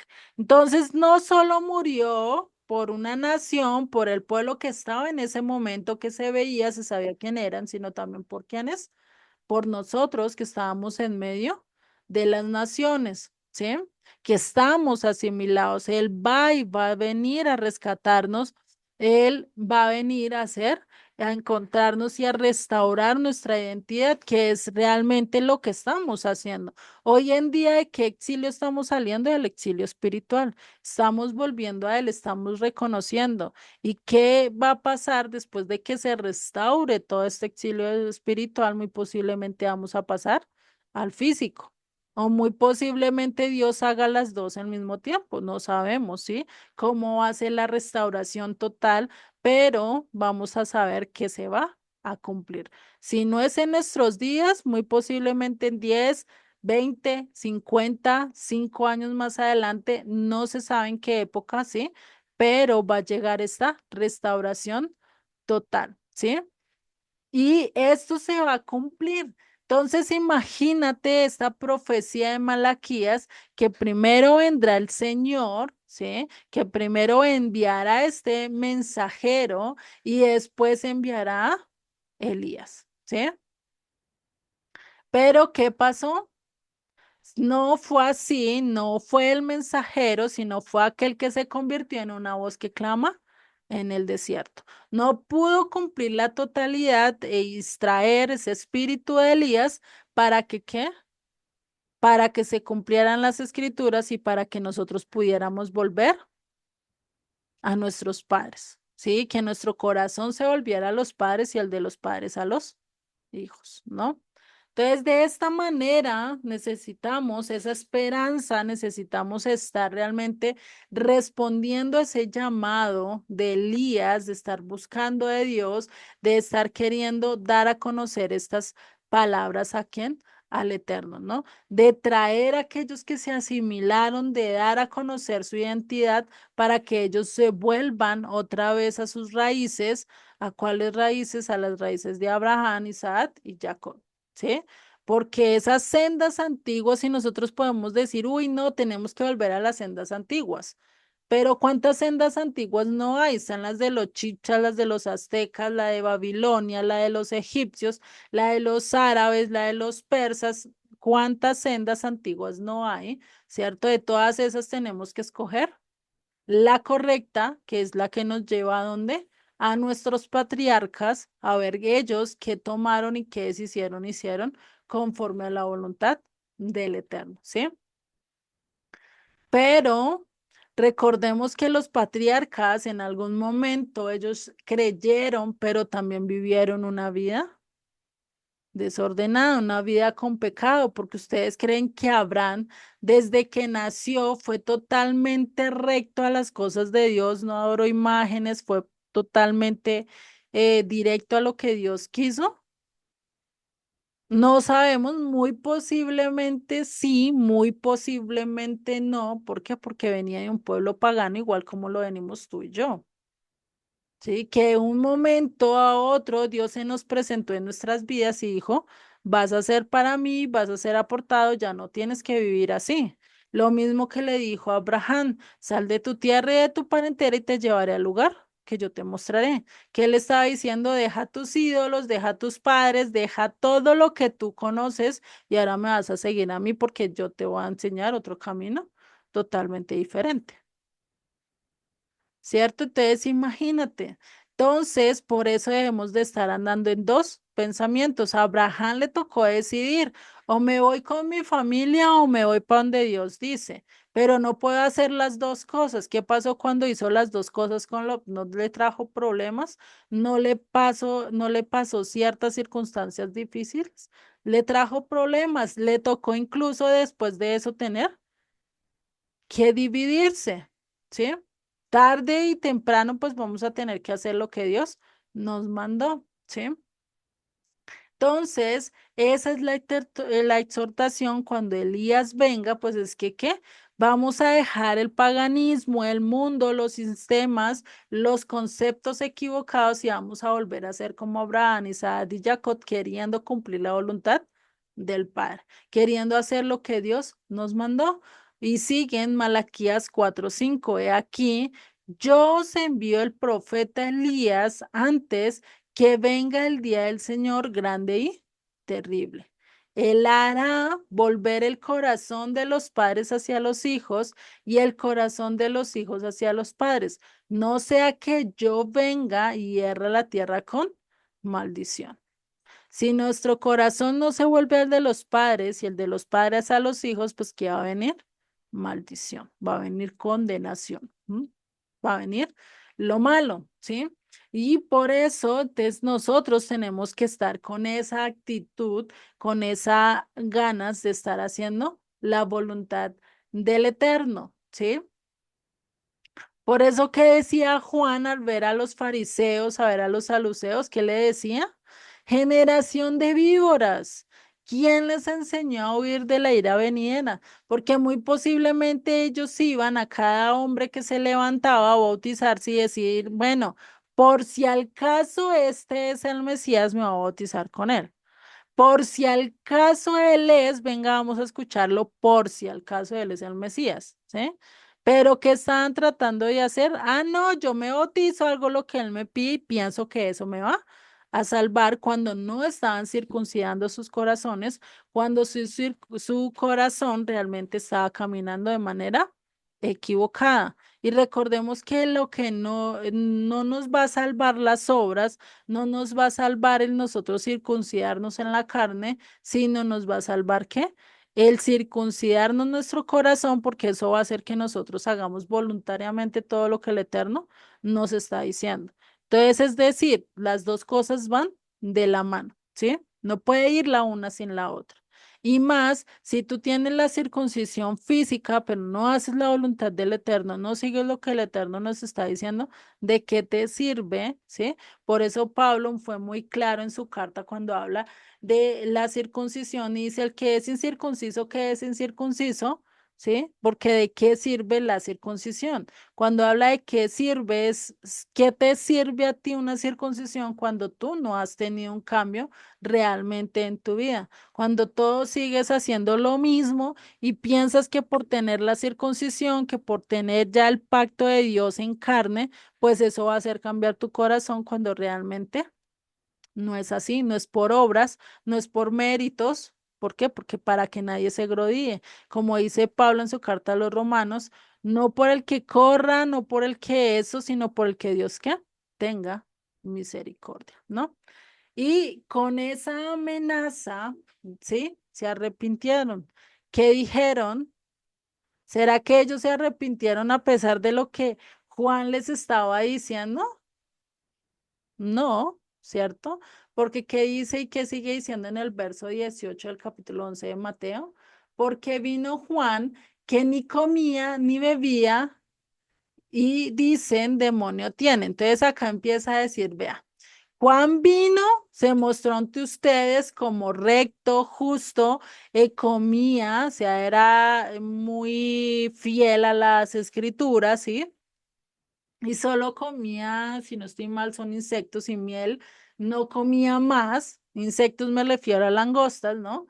No vayan a creer que comían moscas o algo así por el estilo. Sí, no vayan a padrear, dicen por ahí, no, mentiras. Entonces, sí.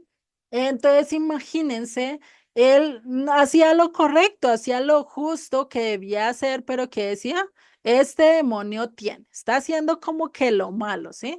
Entonces, imagínense, no era eso lo que él lo que él esperaban. Imagínate, no esperaron a uno recto y decía demonio tiene. Pero después que vino Yeshua, vino con actitud paciente, compasiva, con amor, reflexivo, mejor dicho, mostrando todo el cariño que necesitaba.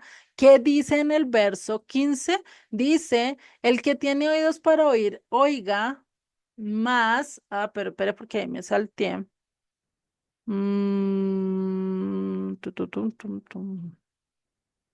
Bueno, cuando hablan de Jesucristo, ya eso lo vamos a ver ahorita en el verso 19, le dicen que él era bebedor y comelón, ¿sí? Con pecadores, o sea, querían a alguien pulcro, lo tuvieron.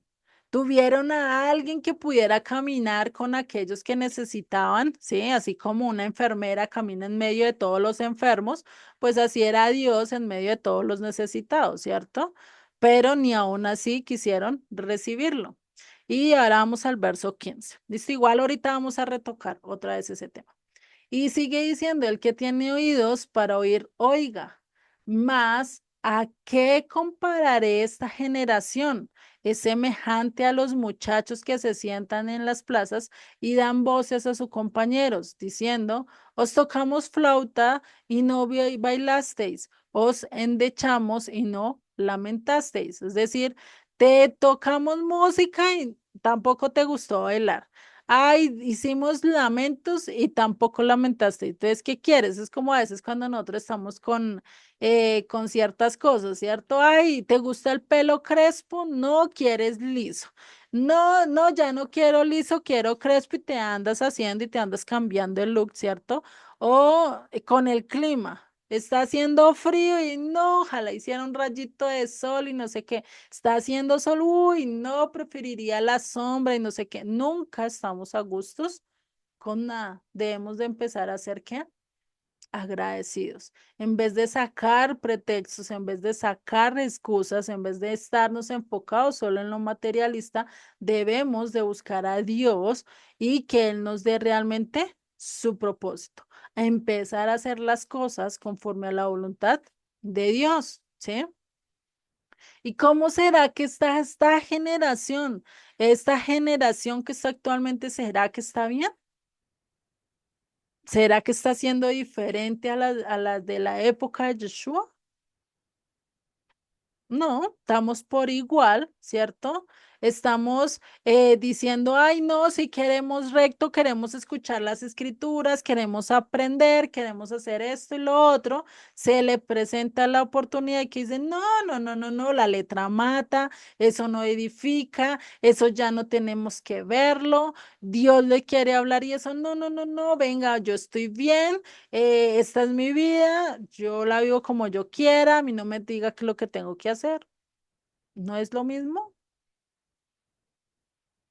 Estamos viviendo lo mismo, de pronto en un contexto totalmente diferente, pero estamos pasando por lo mismo. Y sigue el verso 18. Porque vino Juan que ni comía ni bebía y dicen, demonio tiene. Pero ¿qué dice después?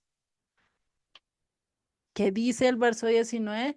Vino el Hijo del Hombre que come y bebe y dicen, he aquí un hombre comilón y bebedor de vino, amigo de pecadores, de publicanos y de pecadores. O sea que malos sí, sí, malos sí no. Malo si hace, si es justo, si es santo, si es apartado, porque Juan ni siquiera andaba en el medio del pueblo, andaba en el desierto y ni se juntaba con ellos, ¿sí? Imagínate. Y después viene Yeshua y, sí y está con ellos, empieza a ayudar a los demás, es amigo de aquellos que todo el mundo rechaza. ¿Y qué pasó? Ah, no, este es comedor y bebedor de pecadores. Ese no, no, no, con este no ando. O sea, ¿qué querían? Por eso criticaban a Yeshua. ¿Y Yeshua qué les responde? Esto lo vemos en el capítulo 9 verso 11. Cuando vieron esto los fariseos, dijeron a los discípulos, ¿por qué come vuestro maestro con los publicanos y pecadores? Al oír esto, Jesús les dijo, los sanos no tienen necesidad de médicos, sino los enfermos. Y pues y aprended lo que significa misericordia quiero y no sacrificio, porque no he venido a llamar a justos, sino pecadores al arrepentimiento. ¿Sí? Es lo mismo que cuando Yeshua tenía las 100 ovejas, una se le escapó, pues tenía que dejar las 99 justas, juiciosas, por ir a buscar la que se descarrió. Él no va a buscar y no va a salir a buscar a su pueblo cuando está su pueblo ahí. Sí, es como cuando el hijo mayor de esta parábola de Lucas 15, del hijo pródigo, va y le dice, papá, pero a mí nunca me has metido un becerrito gordo. Pues, ¿qué le dice? Tú estás acá todos los días, o sea, ¿por qué no lo haces? ¿Sí?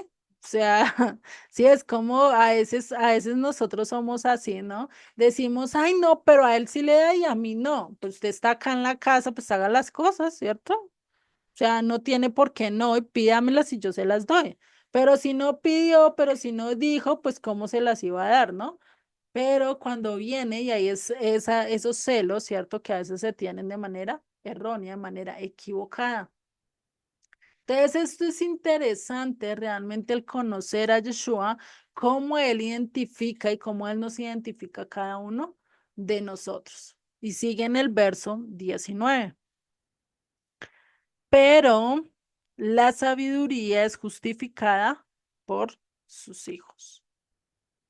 La sabiduría es justificada por sus hijos. Entonces, lo que nos muestra que realmente somos hijos de Dios, que nos identifica que son los frutos, ¿sí? El fruto es el que justifica. La sabiduría tiene que proceder con frutos. Si yo soy sabio, si yo cumplo lo que tengo y lo que Dios me está diciendo, pues yo no voy a poner un pretexto para hacer la voluntad de Dios. No le vas a decir, no, no, no, es que ay, hoy está lloviendo, no, qué pereza ir y salir a buscar de ti. No, no, no, yo me quedo aquí recostadito y estoy chévere. No, no le vamos a poner pretexto para hacer la voluntad de lo que Él nos está pidiendo. Y sigue en el verso 11. Entonces comenzó a reconvenir a las ciudades en las cuales había hecho muchos de sus milagros porque no se habían arrepentido diciendo. O sea, imagínate, empezó a ir a ciudades, hizo muchos milagros, pero ¿qué pasó? No se arrepintieron. Hubo milagros, hubo muestras y esto es lo que nos recuerda que realmente los milagros no tienen nada que ver con el obedecer. ¿Sí? Y que por más que tú campañas de milagro que hagas, que porque tú veas milagro allí, milagro allá y que Dios salve tu vida y que Dios rescate tu vida, eso no es un indicador de que eres salvo. Eso no es un indicador de que tú realmente estás con Dios. Porque Dios te puede salvar, Dios te puede librar. ¿Y cuánta gente no ha librado Dios incluso en conversa? Sí, que pasan carros y no les pasa nada, que preciso venía la tormenta y se dio cuenta y pum, alcanzó a salir corriendo, ¿sí? O sea, tuvo un momento donde Dios podemos decir, le jaló la orejita para que se diera cuenta, ¿sí? O muchas veces pasan cosas que nosotros vamos pasando y al ratico escuchamos, no, acabaron de robar aquí allá aquella persona y uno pues yo acabé de pasar por allá y no vi a nadie. Sí, ¿cuántas veces Dios no nos salva? Pero ¿será que esos milagros que Él hace en nuestras vidas, incluso esa sanidad de cáncer, de lepra, de sida, incluso eso indica que somos salvos? No. Eso no tiene nada que ver con el guardar las escrituras y con el obedecer. Un claro ejemplo y muy claro es el de el pueblo de Israel saliendo de Egipto.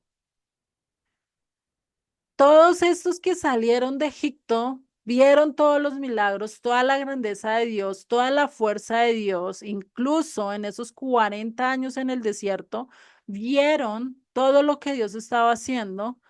¿Y será que ellos fueron salvos? ¿Quién me puede decir? ¿Será que fueron salvos? No, no fueron salvos. ¿Por qué? Ellos se quedaron ¿Por por qué se quedaron? por haberse revelado a Dios. Ujú, porque no obedecieron. O sea, los milagros no es símbolo de que tú vas a obedecer, no es símbolo de que tú vas a hacer lo que la voluntad del Eterno te está pidiendo, ¿sí? Son dos cosas muy diferentes. Es decir, los milagros, y Dios te puede dar milagros, y eso es una bendición, y eso realmente es un regalo, que es ver la mano poderosa de Dios más cerca, pero eso no quiere decir que tú por tener ese milagro vas a realmente a cambiar totalmente tu vida, va a haber una circuncisión en tu corazón y tú vas a empezar a obedecer, ¿sí? Muy posiblemente para algunos sí, pero para otros no. Y realmente para la gran mayoría esto no pasa, ¿no? ¿Cuánta gente Dios no lo ha sanado de cáncer, de sida, de lepra, de leucemia, de muchas cosas? ¿Y qué pasa después con ellos? Dan la media vuelta y gracias Dios mío, pero yo sigo mi camino. Lo vemos con los 10 leprosos que Yeshua sanó. ¿Cuántos volvieron a él a agradecerle? ¿Cuántos volvieron a él? Luliecita, Dime. después uno llega y le voltea la espalda a Dios. ¿Se acuerdan el momento de que está pasando la situación, el momento de angustia, el momento de dolor? En ese momento, pero Dios lo sana a uno y uno, ya me sané, entonces ya se le olvidó de que Dios existía, Ujú. ¿sí? Exactamente, sí. Lo mismo que hicieron estos 10 leprosos, ¿no? Estos 10 leprosos. 10 de los cuales 9 eran judíos y solo volvió uno que era un gentil. Y fue mucho más agradecido que aquellos que habían conocido las escrituras desde muy joven. Si vemos, ¿no? Todo eso pasa cuando nosotros realmente se circuncida el corazón antes de recibir milagros, ¿sí? Y sigue en el Mateo 11:21. Ay de ti, Corazín, y ay de ti, Besaida. Casi siempre me equivoco ahí con corazón. Ay de ti, Corazín, y ay de ti, Betsaida. Dos ciudades que realmente son pueblos, son villas que hasta hoy en día, ¿qué pasa? Ya no están, ¿sí? Son villas, son pueblitos que hoy en día realmente no se ven, no existen, ustedes van y están es en ruinas, ¿sí? No están habitadas, no han levantado, digamos, como otros pueblos, como es por lo menos decir Corinto. Corinto, pues ahorita hay gente viviendo, tiene sus ruinas, pero ahí cerca vive gente y pues Corazín y todo esto, no, ¿sí? Y si vemos, Corazín era una aldea, una colina, se dice que era muy bonita, muy espectacular, y donde recibió mucha bondad de Dios, donde vieron milagros, donde fue un lugar fértil, rico en muchas cosas, ¿sí? Fue muy próspera, pero hoy en día, ¿qué está? En ruinas, ¿sí? ¿Debido a qué? A su religiosidad, debido a que no quisieron buscar de Dios y que prefirieron permanecer o almacenar riquezas, ¿sí? Se fueron en contra de lo que Dios quería.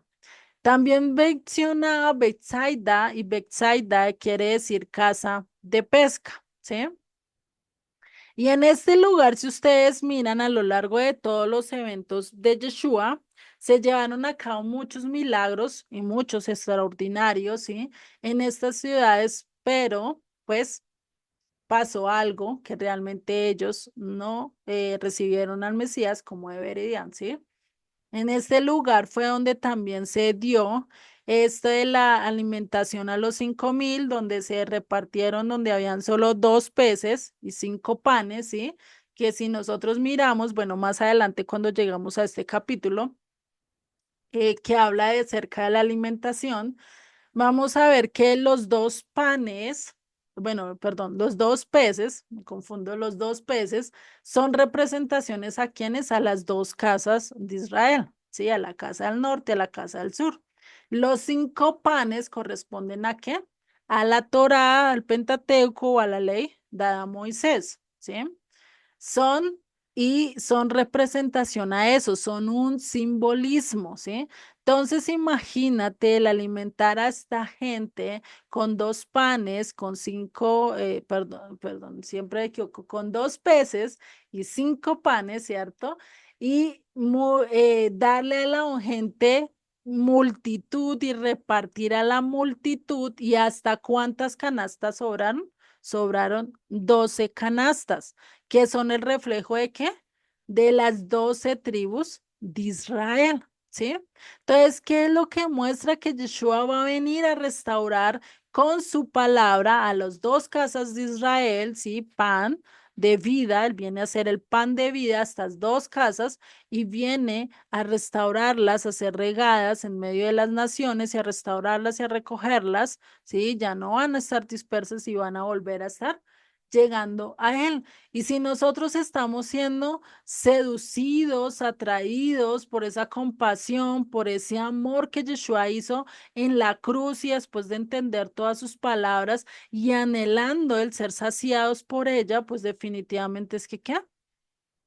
Es que estamos en el tiempo de Bethsaida, donde encontramos, donde escuchamos la palabra de Dios y pues la idea también es que, ¿qué? Que nosotros podamos cumplir y podamos llevar el mensaje también a otros, ¿sí? Que no solo se vea ahí, sino que nosotros también hemos podido ver que todos estos mensajes se han cumplido literalmente también en nuestras vidas, ¿cierto? Pero ¿qué vemos actualmente con Betsaida a pesar de que vio todo esto que pasó? También quedó en ruinas, también quedó totalmente destruida. ¿Debido a qué? Debido a que no volvieron, debido a que fueron indiferentes, debido a que se volvieron arrogantes sin importar lo que veían. ¿Cuántas veces Dios no nos muestra milagros, no hace cosas espectaculares a nuestras vidas y a veces los pasamos por alto? Un milagro espectacular es que tú te levantes todos los días, que salga el sol en las mañanas, que haya lluvia, que haya frío, que sientas el aire, todo eso son milagros que a veces los pasamos por indiferencia y decimos definitivamente, esto es algo que él tiene que hacer, ¿sí? A veces lo tomamos ya por hecho porque él tiene que hacerlos cuando realmente pues no, si él quisiera, pues realmente ya nos hubiera dejado arrasados, ¿sí? ¿Y qué sigue diciendo ahí en el verso 20? Ay de ti, Corazín, ay de ti, Bethsaida.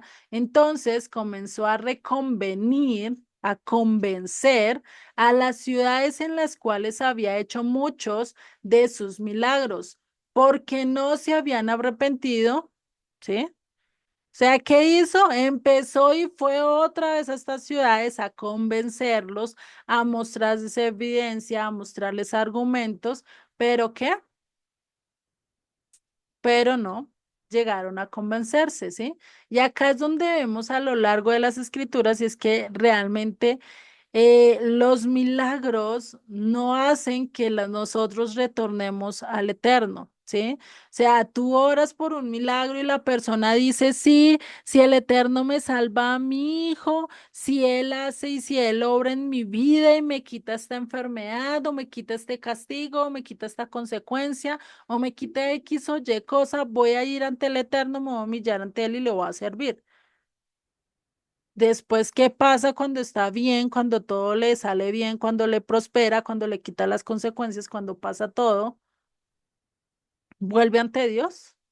¿Vuelve a buscar a Dios? ¿Qué pasa?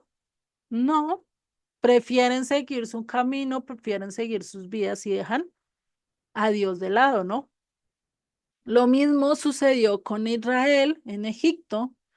Prefirieron la idolatría, prefirieron seguir con sus pensamientos, prefirieron tentarle, prefirieron decir, ¿y tú por qué nos trajiste acá? Mejor estábamos en Egipto, allá nos daban pan, allá nos daban carne, allá comíamos de lo mejor y tú nos viniste acá y nos trajiste a morir.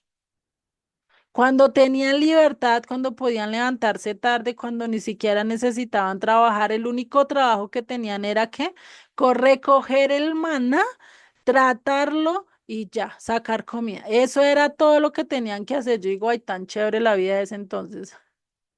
No tenía que hacer mucho. Y si tenían ovejas, pues cuidarlas, que estuvieran bien y ya. Pero realmente no tenían un trabajo porque no tenían que preocuparse por vestido, no tenían que preocuparse por comida, no tenían que preocuparse si allí iban a estar bien o no. Dios los estaba guiando al lugar donde tenían que ir y allá los iba a cuidar y solo tenían que estar quietos esperando la voluntad de Dios, obedecer lo de Dios, ¿no? Yo digo, sería hasta chévere así, la guía de Dios, estar bajo el mandato de Él, pero sería que nosotros seremos igual de inconstantes, de criticones, de quejones, igual que esta gente que estuvo allí. Cierto que muy posiblemente sí, yo como que me fui para atrás. Y sigue en el verso 21. Sí, me fui para atrás, qué pena. Ninguno me dijo, ¿no? Y sigue en el verso 21. Dice, porque si en Tiro y en Sidón se hubieran hecho los milagros que han sido hechos en vosotras, tiempo a que se hubieran arrepentido en silicio y en ceniza. Entonces, ¿qué dice? No, si Tiro y Sidón hubieran visto todo lo que ustedes vieron, uff, si hubieran arrepentido, hubieran vuelto a Dios y hubieran hecho todo lo que Dios quisiera. Pero ustedes no lo hicieron. Y fueron indiferentes, se fueron en contra. Y por eso dice en el verso 22, por tanto os digo que en el día del juicio será más tolerable el castigo para Tiro y para Sidón que para vosotros. O sea, ¿qué dice? Voy a tener más misericordia de Tiro y de Sidón. ¿Por qué? Porque no vieron los milagros, porque Yeshua no estuvo allí con ellos, porque no vieron la imagen del Dios invisible, porque no vieron los milagros, el amor, la misericordia, la paciencia que Yeshua les mostró. Por eso va a tener más misericordia. Entonces Dios no los va a juzgar. Y en Lucas 12:47 nos dice, aquel siervo que, conociendo la voluntad de su Señor, no se preparó ni hizo conforme a su voluntad, recibirá muchos azotes. Mas el que sin conocerla hizo cosas dignas de azotes, será azotado poco, porque todo aquel a quien se le haya dado mucho, mucho se le demandará, y al que mucho se le haya confiado, más se le pedirá. Entonces, algo que nosotros debemos entender es que a nosotros se nos ha confiado mucho. Mucha de esta revelación se nos ha confiado, entonces también mucho se nos va a demandar. ¿Cómo vamos a responder? Igual que Corazín y Bethsaida, o vamos a hablar o a andar de acuerdo a lo que realmente Dios quiere de nosotros, y es que, ¿qué? Que le obedezcamos y sigamos haciendo lo que Dios hace, ¿sí? Porque esto de las raíces hebreas y el estudiarlo y todo eso, pues es muy bonito, es muy extraordinario entender todo esto, pero también es una responsabilidad muy grande, ¿sí? Es como cuando está esta parábola de los talentos, que a uno se le da uno, al otro cinco, al otro 10, ¿cierto? Y cada uno tenía que ser responsable de lo que tenía, incluso tenía que duplicarlo. Pero ¿qué hace este con un solo talento? Dice, no, no, no, venga, uy, no, este me pega, me azota, ¿y qué tal si yo lo pierdo? No, no, no, no, mejor lo guardo, cabo, y lo tengo ahí guardadito seguro y le doy por lo menos esto. ¿Será que seríamos nosotros así, decir, no, no, no, mejor me guardo todo para mí, yo no quiero ser responsable ante los demás, pero eres responsable ante Dios? ¿Sí? Por eso no nos podamos quedar callados, por eso necesitamos también dar a conocer este mensaje. Es nuestra responsabilidad no solo leer las escrituras, no solo que nos entendemos, y es de alegría y es de realmente exaltarnos, pero también tenemos que tener la capacidad de qué, de cumplir y hacer y saber que muy posible vamos a terminar en un juicio duro, en un juicio severo. ¿Por qué? Porque se nos ha dado mucho, ¿sí? Y no es que ahora nos asustemos y digamos, no, no, no, no, no, ay, ya no voy a escuchar más, ya no voy a recibir más, porque definitivamente no, porque si no estarías, ¿qué? Rechazando. Estarías rechazando a aquel que te está salvando, a aquel que te quiere hablar, a aquel que te quiere guiar. Sí, esto no es de miedo, sino más bien es de reconocer y saber que tenemos que hacer la voluntad del Padre, ¿sí? Seguir el propósito, ese propósito grande que Dios tiene para nuestras vidas. Y después ya no habla de estas ciudades, sino empieza a hablar de Capernaum. Y tú, Capernaum, que eres levantada hasta el cielo, hasta el Hades serás abatida. Porque si en Sodoma se hubieran hecho los milagros que han sido hechos en ti, habría permanecido hasta el día de hoy. Duro este mensaje, ¿no? Porque Capernaum, ¿qué no pasó en Capernaum? O sea, fue donde, si no estoy mal, fue donde Yeshua tuvo más su ministerio, fue donde más fuerte, donde vivió, donde permaneció, donde más compartió, donde más enseñó, donde estuvo, ¿sí? Casi vivió allí las 24 horas, ¿no? Y pues por eso es que su juicio va a ser mayor, porque incluso su indiferencia también sería peor, y es decir, y por eso dice el verso 24. Por tanto, os digo que en el día del juicio será más tolerable el castigo para Sodoma que para ti. En aquel tiempo, respondiendo Jesús, dijo. Entonces, por un lado, Yeshua está lamentando, ¿sí? Y puede que esto lo esté diciendo con enojo, pero realmente lo está diciendo es con dolor de corazón.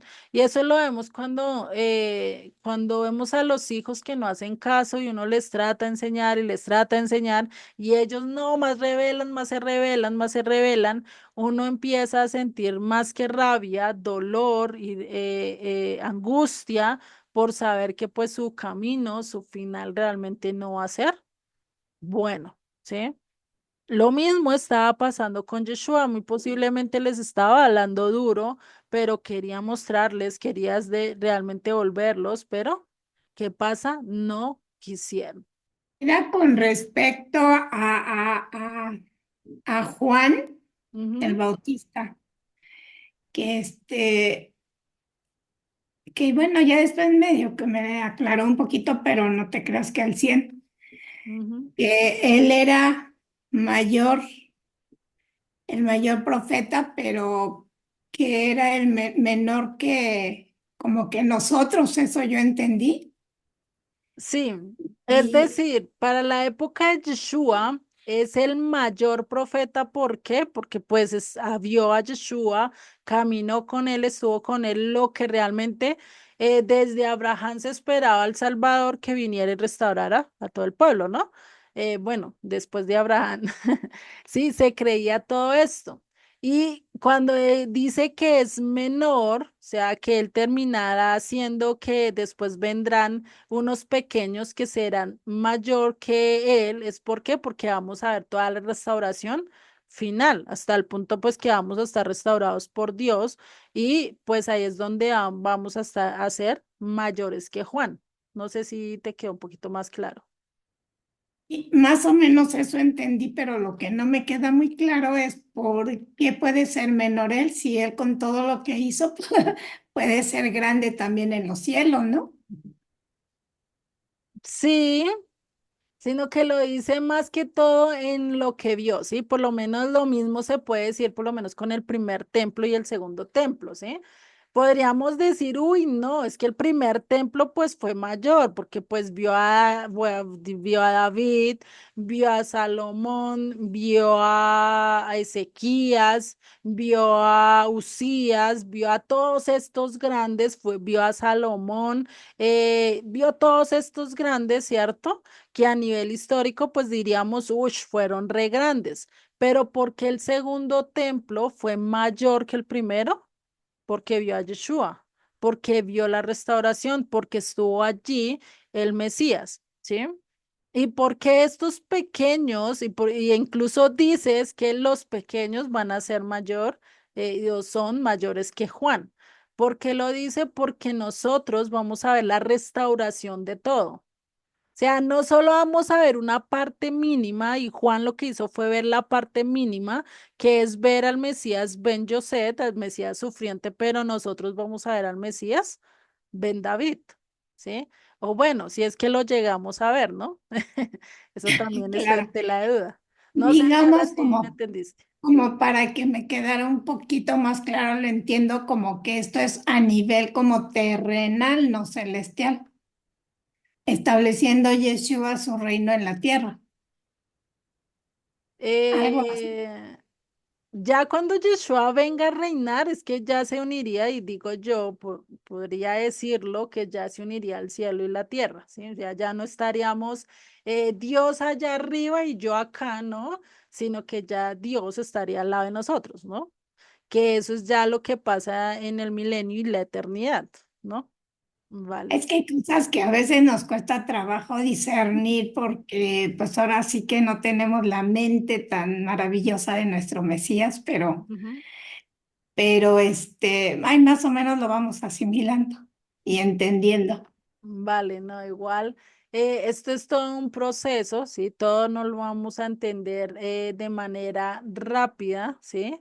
Y Dios va a ir abriendo, digamos, el entendimiento a medida que Él lo quiera, ¿no? Pero lo ideal es, como lo estábamos viendo ahorita, lo ideal es que empecemos a poner en práctica, lo ideal es que no nos quedemos, no empecemos a rechazarlo, no empecemos a guardarlo todo para mí y solo para mí, y no dar y no mostrar y no ser ejemplo, pues definitivamente terminaríamos haciéndolo de estas ciudades, y pues no quisiéramos terminar en ruinas, en destrucción, sino que más bien que quisiéramos que nuestro tabernáculo, que nuestra vida, pues realmente fuera de bendición, y que más bien, en vez de decir no, tú vas a ser arrasada, vas a ser miserable, te voy a mandar al lago de fuego, por así decirlo.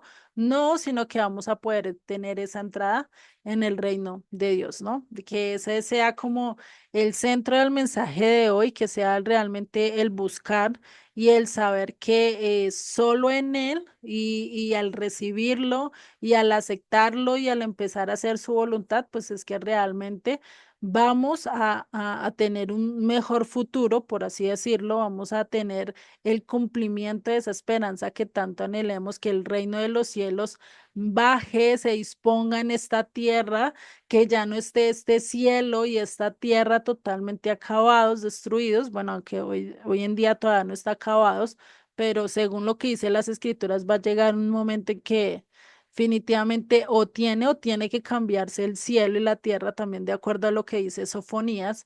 Entonces, pues imagínense, ¿no? Eso es algo que tenemos que ir buscando y saber que pues Dios va a cumplir todas sus promesas, todas sus profecías, y solo lo único que nos queda es que no guardarlo todo, darlo, ser generosos, y no solo eso, sino también implementarlo en nuestras vidas, ¿no? Que es lo principal, lo fundamental, ¿no? Que podamos ser de esas vasijas que dan y que son útiles para el servicio, ¿no? Y no solo que se quedan y son ahí a guardar todo, pero tienen sus roticos y todo el agua se pierde, y pues la idea no es esa, ¿no? Que seamos totalmente restaurados en la mano de Él, y bendición para Él, ¿no? Es Dime. un poco como inició la clase, ¿no? Que vamos de menos a más. Jamás, exactamente, sí. O sea, esto, y de por sí, si miramos, todo esto se complementa eh, con el primer sermón que da Yeshua, ¿sí? Este sermón del monte. Si vemos, él lo está diciendo acá, pero de manera un poquito más práctico, ¿sí? Un poquito más evidente, ¿sí? A lo que lo estaba diciendo cuando enseñó. Porque ¿qué está diciendo? Si tú das misericordia, vas a recibir misericordia. Si tú das perdón, recibes perdón. Si eres limpio de corazón, pues vas a entrar a la tierra prometida, ¿cierto?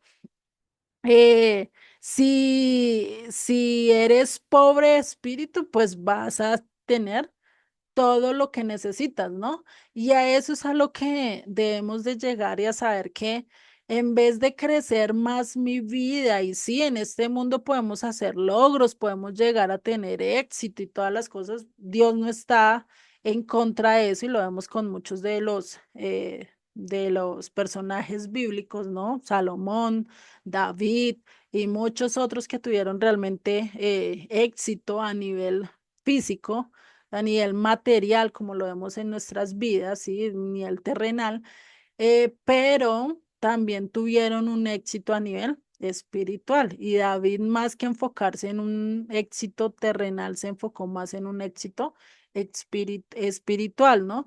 Que a eso es a lo que debemos de llegar. En vez de enfocarme en lo material, debo enfocarme más en lo espiritual, lo que les decía cuando estudiamos el verso de Mateo 5:3. Yo tengo que menguar mi personalidad, mis pensamientos, mi opinión, eh, se me olvidó lo otro, lo que casi siempre dicen, mi autoestima, tengo que bajarla hasta lo sumo porque el que tiene que reinar, al que yo tengo que obedecer, mi autoestima debe ser Dios, mi vida debe ser Dios, mis pensamientos deben de ser Dios, mis palabras deben de ser de Dios, mis opiniones deben de ser de Dios. Cambia totalmente radical, ¿sí? A lo que realmente podría ser.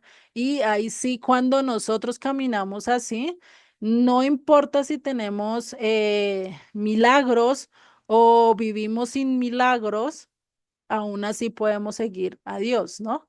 Que esa es la gran diferencia de todos estos pueblos que vieron milagros, proezas, de todo, pero sus corazones siguieron siendo los mismos. ¿Mm?